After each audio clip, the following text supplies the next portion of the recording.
बिस्मिल्लाहिर्रहमानिर्रहीम। अस्सलाम वालेकुम नाज़रीन, आज 24 जुलाई और बुध का दिन है और सबसे अहम खबर क्या इमरान खान 9 मई के मुकदमात के अंदर रिहा हो सकेंगे या नहीं हो सकेंगे। लाहौर हाई कोर्ट कल सुबह 25 जुलाई को इसका फैसला करेगी और इसमें ख़ास तौर के ऊपर जो लाहौर के मुकदमात के अंदर उनकी गिरफ्तारियाँ डाली गई और ये गिरफ्तारियाँ ज़्यादातर जो है कि या तो ज़िमनी मुकदमात के अंदर या फिर जो 9 मई के मुकदमात अभी भी को तकरीबन 14 महीने हो चुके हैं इन तमाम के तमाम मुकदमात को। लेकिन इस दौरान इमरान खान गुज़श्ता अगस्त जो है वो रियासत की कस्टडी में है, जेल में है। इसके बावजूद इन मुकदमात के अंदर तफ्तीश नहीं की गई और आज इस किस्म की समाअत हुई है। उसमें बड़ी चीज़ ये वाज़े तौर के ऊपर सामने होकर आई है कि जो प्रोसिक्यूटर है, जो एडवोकेट जनरल पंजाब है, उनके पास लाहौर हाई कोर्ट के जजेस के सवालों का कोई जवाब नहीं था। और यही वजह कि आज आपने जैसे ही लाहौर हाई कोर्ट के अंदर समाअत मुकम्मल हुई थी उसके बाद पंजाब हुकूमत नून लीग की तरफ से जो है कि पैदर पै जो प्रेस कॉन्फ्रेंसें आपको नजर आई और बड़ी धुआंधार किस्म की प्रेस कॉन्फ्रेंसें, जिसके अंदर ये क्लेम किया गया कि इमरान खान 9 मई के तमाम जो फसादात है, इंतशार है, हंगामा आ रही है, जलाओ घराव है, उसका वो एतराफ़ कर चुके हैं कि उन्होंने खुद कॉल की थी। और जैसे मैंने पहले कहा कि आपको कि ये खबरें बनाई गई थी, ये इसको इस तरह से ट्विस्ट किया गया था उनके बयानात को ताकि फिर पब्लिक एक नैरेटिव बनाया जा सके। जी इमरान खान ने तो एतराफ़ कर लिया लेकिन अदालतें फिर भी बहुत मेहरबान है उनके ऊपर उनकी रिहाई के लिए। लेकिन अदालतों के अंदर जो मामला चल रहे हैं, अगर उनको हकायक को आप देखें, आज भी लाहौर हाई कोर्ट के अंदर जो मामला ये पेश हुआ और इसमें लाहौर हाई कोर्ट के 2 जज साहिबान, जस्टिस अनवारुल्लाह कुन्नू और जस्टिस तारिक सलीम शेख जो है कि समाअत कर रहे थे। उन्होंने जितने भी सवालात पूछे प्रोसिक्यूटर या एडवोकेट जनरल पंजाब इसका कोई तसल्ली बख्श जवाब नहीं दे सके। अभी तक जो है कि 37 मुकदमा जो है 9 मई के वो पंजाब के अंदर मुख्तलिफ मकामात के ऊपर दर्ज हुए थे। लाहौर में जो है कि वो सिर्फ 18 मुकदमात थे जिनमें इमरान खान जो है कि उनको नामजद किया गया था। 20 ऐसे मुकदमात हैं जिनमें इमरान खान की जो ज़िमनियाँ होती हैं, जो बाद में तफ्तीश होती है, बयानात होते हैं, उनकी रोशनी में उनको नामजद किया गया था। और अभी 14 महीने इन तमाम मुकदमात को हो चुके हैं और पिछले साल अगस्त से इमरान खान कस्टडी के अंदर है रियासत की। लेकिन इन तमाम मुकदमात के अंदर तफ्तीश नहीं की गई क्योंकि ये गवर्नमेंट की खास तौर के ऊपर नून लीग की ये प्लानिंग थी कि इमरान खान को एक मुकदमे के बाद दूसरे मुकदमे में गिरफ्तारी डाली जाएगी। एक मुकदमे के अंदर जमानत होगी तो दूसरे में उनकी गिरफ्तारी डाली जाएगी, एक में रिहाई होगी तो उससे पहले दूसरे में उनकी गिरफ्तारी डाली जाएगी। और इसे हिकमत अमली के तहत ये पिछले चंद माह से आप देख रहे हैं कि इमरान खान 4 मुकदमात में उनको इलेक्शन से पहले सजाएं दी गई थी। चारों के चारों मुकदमात जो हैं कि वो 3 हाई कोर्ट के अंदर और 1 सेशन कोर्ट के अंदर जो है कि इमरान खान को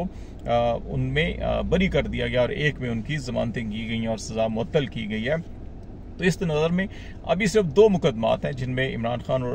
की गिरफ्तारी है और एक बुशरा बीबी का जो है वो तोशाखाना का एक नया मुकदमा जो तोशाखाना के अंदर से पैदर पै जो है कि एक के बाद दूसरा, दूसरे के बाद तीसरा बच्चा जन्म ले रहा है। और ये तोशाखाना का एक तवातर के साथ मुकदमात बनाए जा रहे हैं। पहला तोशाखाना केस जो है उसमें भी सजा मुअत्तल हो चुकी है इमरान खान साहब की, बुशरा बीबी की। और अभी ये जो बनाया गया है ये मामला भी जो है कि कोई इतना ज़्यादा पायदार मुकदमा नहीं है, लेकिन महज इसलिए कि इमरान खान को ज़्यादा से ज़्यादा वक्त जो है वो जेल में रखा जा सके, कस्टडी में रखा जा सके। तो ये जो 9 मई के मुकदमात के हवाले से आज बड़े इंटरेस्टिंग सवालात हुए और उन सवालात के अंदर आज जब हुकूमत की जानिब से, एडवोकेट जनरल की जानिब से कोई जवाब नहीं बन पाया तो इसमें बड़ी इंटरेस्टिंग रिमार्क्स थे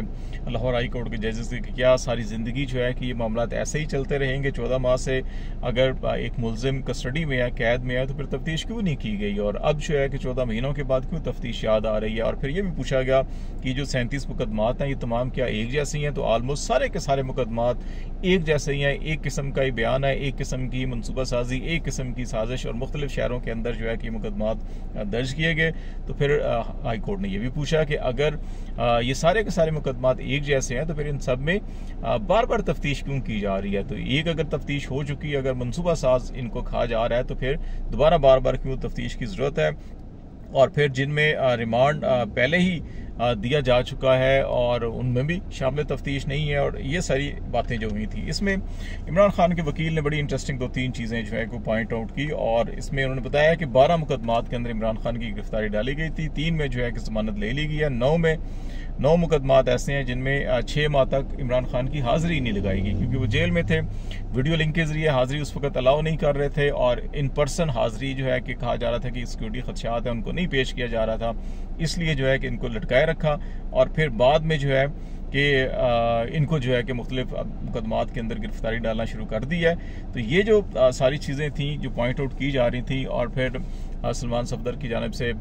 दीगर जो हकायक ये बताए गए कि ख़ास तौर के ऊपर जो 9, 10 और 11 मई के सारे मुकदमात हैं, तो उन्होंने कहा कि इमरान खान तो 9 मई से 12 मई तक जो है कि वो पुलिस और रियासत की कस्टडी में थे। लाहौर इस्लामाबाद हाई कोर्ट के अहाते में से उनको रेंजर्स ने जो है कि वो गैर कानूनी कार्रवाई के तहत जो है अगवा किया था, और फिर उस कार्रवाई को जो है कि वो सुप्रीम कोर्ट ऑफ पाकिस्तान ने भी और बाद में लाहौर इस्लामाबाद हाई कोर्ट ने भी गैर कानूनी करार दिया था। तो इस कार्रवाई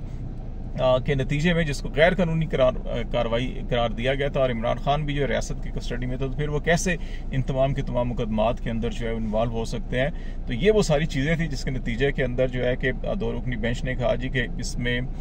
कल जो है कि इस पर फैसला किया जाएगा, और प्रोसिक्यूटर जनरल और एडवोकेट जनरल जो है पंजाब के, उनको ये कहा गया कि जी कि आप एक ही जैसे केसेस के अंदर मल्टीपल अरेस्ट, मल्टीपल जो तफ्तीश या इस किस्म के जो मामलात हैं, इस पर अगर कोई अदालती फैसले मौजूद हैं, अदालती नज़ीरें फैसलों की मौजूद हैं, तो वो आप पेश कर दें। इस मौके पे ऊपर सलमान सफदर की जानिब से ये कोर्ट के नोटिस में लाया गया जी कि कल जो है कि रिमांड के लिए भी इमरान खान की जो है कि दोबारा जो एंटी टेररिस्ट कोर्ट है उसके अंदर उनकी पेशी है, तारीख है। और जिस तरह पहले भी उनको वीडियो लिंक के जरिए नहीं बल्कि व्हाट्सएप लिंक के जरिए, और किस व्हाट्सएप से कॉल की गई, किस व्हाट्सएप पे कॉल की गई, उसका कोई जो है कि ना फैसले के अंदर ना पंजाब गवर्नमेंट के किसी ऑर्डर के अंदर मौजूद है, और ये भी एक गैर कानूनी कार्रवाई थी, ये भी नोटिस में लाया गया। तो इसमें ये कहा गया कि कल उनका रिमांड भी है, तो हाई कोर्ट ने कहा कि कल हम इसका फैसला भी कर देंगे। तो इस वक्त तक जो सारी की सारी प्रोसीडिंग हुई है उसके अंदर तो साफ दिखाई दे रहा है कि इमरान खान को इन मुकदमात के अंदर जमानतें मिल जाएंगी। फिर उसके बाद सिर्फ तोशाखाना का मामला रहेगा। इस्लामाबाद हाई कोर्ट के अंदर ये मामला जो है कि वो पेश कर दिया गया, वहाँ पर भी नेक्स्ट वीक जो है कि इसकी हेयरिंग होगी। बुशरा बीबी की भी हेयरिंग मुकदमे की होगी। तो हमने जैसे पहले ही आपको बताया कि बनी गाला के अंदर तज़ीन और आराइश का काम जो है वो शुरू कर दिया गया है, और बनी गाला के जो इस वक्त वहाँ पे मकीन है, उनका ये कहना है कि बनी गाला के असल जो मालकान है उनकी वापसी का जो है कि वो तैयारी की जा रही है, और पहले बुशरा बीबी और उसके बाद इमरान खान भी जो है कि ये इम्कान जाहिर किया जा रहा है कि अगस्त के अंदर जो है कि ये वापसी हो जाएगी। तो इस सारी सूरत हाल के अंदर हुकूमत का जो बयानिया है मज़ीद एग्रेसिव हो गया। और आज जो फेडरल कैबिनेट मीटिंग जो है वो पहले मौखर हुई थी, आज फेडरल कैबिनेट मीटिंग का इजलास तो हो गया, लेकिन उसके अंदर जो पाकिस्तान तहरीक इंसाफ की पाबंदी और आर्टिकल 6 की कार्रवाई का आगाज करना था वो फैसला नहीं हो सका, और वो फैसला मौखर कर दिया गया। और इसमें हुकूमती हल्के खुद ही बता रहे हैं कि हुकूमत के अंदर जो है कि इस वक्त इत्तफाक राय नहीं है, और बेशतर इत्तेहादियों का ख्याल है कि नहीं,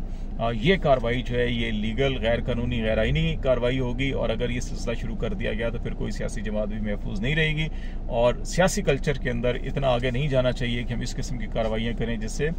मुल्क की बदनामी हो, मुल्क की नेक नामी ना हो, और सियासी जो माहौल है वो मजीद कशीदा हो और हालात ख़राब हों। ये नहीं होना चाहिए। और आलमी सतह के ऊपर आपको ये भी याद रखना चाहिए कि अमेरिकन कांग्रेस की जो करारदाद है वो अभी बरतानवी पार्लियामेंट के मेंबर्स की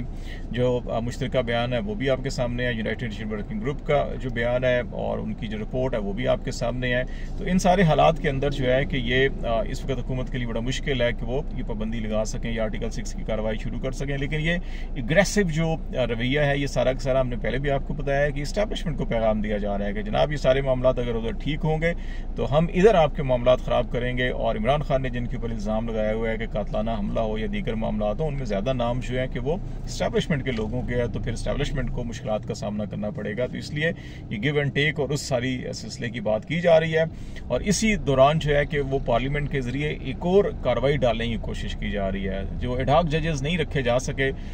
2 की बात हुई है, अभी भी जो मजर मियाँ आलम खेल साहब है उनके बारे में अभी भी मुसद्दका इतलात नहीं मिली है कि क्या वो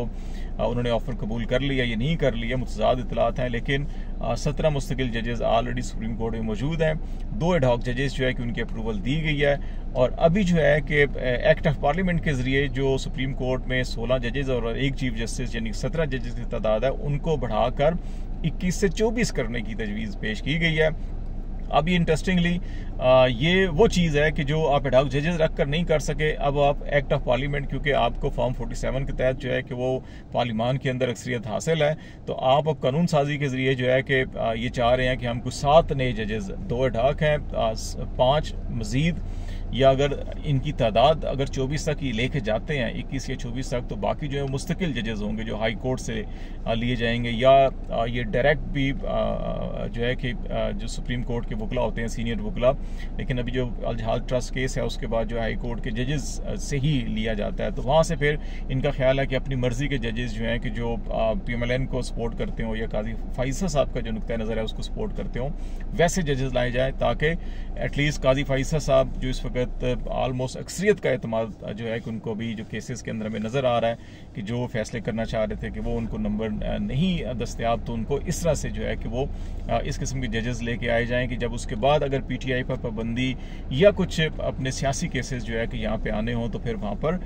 5 रुकनी 7 रुकनी या 9 रुकनी अगर बेंच हो तो उसमें जो है कि हम अपनी मर्जी के फैसले ले सकें। तो ये एक प्लानिंग की जा रही है जिसको लीगल फ्रेटर्निटी के अंदर जो है कि ये अगेन कि आप मखसूस हालात के अंदर मखसूस बेंचेस या मखसूस फैसले या मखसूस कानून साजी जो है कि इसको दुनिया भर की जो जूरिस्प्रूडेंस है, असूल कानून है, उसके अंदर जो है कि वो गैर आइनी या गैर इखलाकी या गैर कानूनी तस्वर किया जाता है। तो इसलिए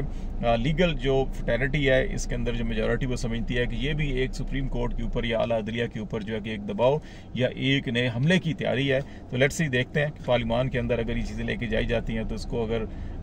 मंजूर किया जाता है तो कितना नंबर होगा और उसके बाद किस किस्म के जजेस होंगे, और क्या वो जजेस जो हैं कि फिर अभी भी ख्याल ये किया जा रहा था कि काजी फैसल साहब को अक्सरियत की हमायत हासिल है, लेकिन जब फैसला आया तो वो 8-5 का था, काजी साहब को उसमें कामयाबी नहीं हुई थी। तो क्या ये सारे हालात इस तरह से पैदा करने के, नए कानून साजी करने की या इस किस्म की तमाम कोशिशों के बावजूद भी जो सियासी मकासद है वो हासिल किए जा सकेंगे या नहीं किया जा सके, ज़मीनी हकायक जो है कि वो कुछ ज़्यादा होपफुल नहीं है हुकूमत के लिए। तो लेट्स सी, देखते हैं क्या डेवलपमेंट होती है, आपको आगाह करते रहेंगे। आज तक के लिए इतना ही। खालिद जमील को इजाज़त दीजिए। अल्लाह हाफिज़।